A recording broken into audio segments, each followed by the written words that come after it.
Hai Balsam Lovers, di penayangan perdana ini, Balsam akan membahas tentang 4 kasus korupsi terbesar di dunia.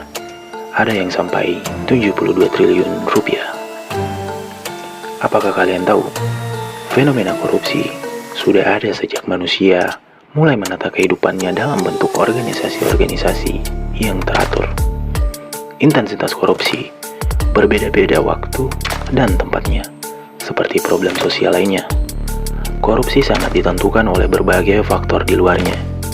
Pada awalnya, catatan-catatan korupsi menunjuk pada persoalan penyuapan kepada para hakim dan tingkah laku para pejabat pemerintah yang mula-mula dianggap sebagai perbuatan korupsi. Daripada panjang lebar, mari kita saksikan pembahasan berikut. Yang pertama ada kasus suap Siemens. Terjadi korupsi paling besar di Jerman yang melibatkan Siemens AG.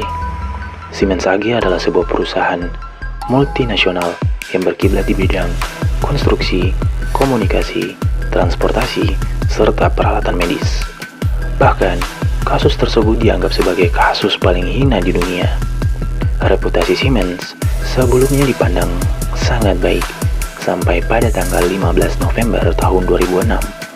Polisi menggebrek kantor pusat mereka di Munich atas tuduhan penyuapan.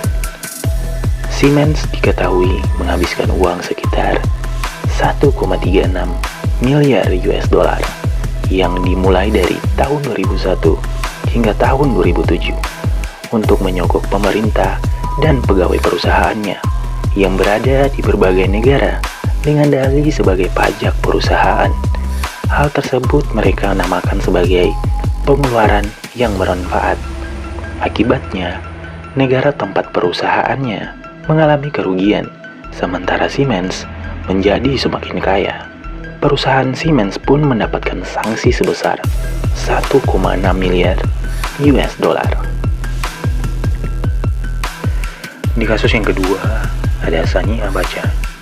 Sani Abacha adalah presiden Nigeria periode tahun 1993 sampai tahun 1998. Ia wafat pada 8 Juni 1998. Di masa jabatannya, Abacha dianggap sebagai diktator lantaran pemerintahannya yang kejam. Ia bahkan tak segan membunuh siapa saja yang berani menantangnya.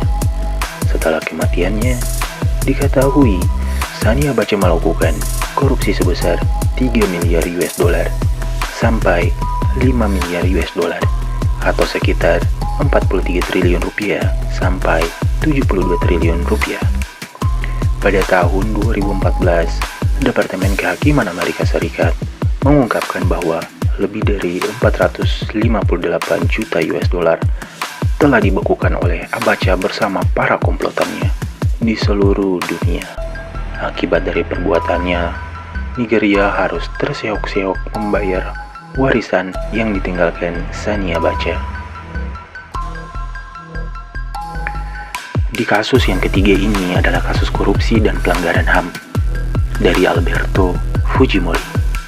Selama masa jabatannya, mantan presiden Peru ini, Alberto Fujimori, berhasil menipu awak media dan masyarakatnya dengan menampakkan citra bersih. Padahal, sebenarnya pemimpin Peru ini melakukan penggelapan dana sebesar 600 juta US dollar atau setara dengan 8,7 triliun rupiah. Tidak hanya itu, Alberto juga melakukan pelanggaran HAM. Alberto memerintahkan pembunuhan terhadap 10 petani Pativilca pada tahun 1992. Selain itu, ia juga terseret dalam kasus penculikan wartawan oposisi Peru, Gustavo Gorriti, dan pengusaha Samuel Dreyer. Pria keturunan Jepang ini pun dijatuhi hukuman 25 tahun penjara oleh pengadilan. Di kasus yang keempat ini adalah kasus korupsi dari Pavlo Lazarenko. Pavlo Lazarenko adalah mantan Perdana Menteri Ukraina pada tahun 1996 hingga 1997. Pavlo dipidana penjara pada tahun 2006 atas tuduhan pencucian uang, pemerasan, dan penipuan. Uang sebesar 3 triliun berhasil dikantongi oleh Lazarenko semasa jabatannya. Uang tersebut kemudian dimasukkan ke dalam rekeningnya di berbagai negara, seperti Polandia, Swiss, Antigua, lalu ia melakukan pencuci uang melalui perusahaan kulit di Amerika Serikat untuk kemudian digunakan guna membeli properti. Hei, itu dia pembahasan 4 kasus korupsi terbesar di dunia yang telah kita bahas. Berdasarkan pembahasan yang tadi, timbullah sebuah pertanyaan. Apakah perbuatan korupsi itu bisa dikatakan sebagai bentuk pelanggaran hak asasi manusia, terutama terhadap hak ekonomi, sosial, dan budaya? Jika ada yang tahu, silakan berkomentarlah di bawah dengan bijak. Tapi jangan lupa subscribe, like, komen. Terima kasih. Sampai jumpa lain hari.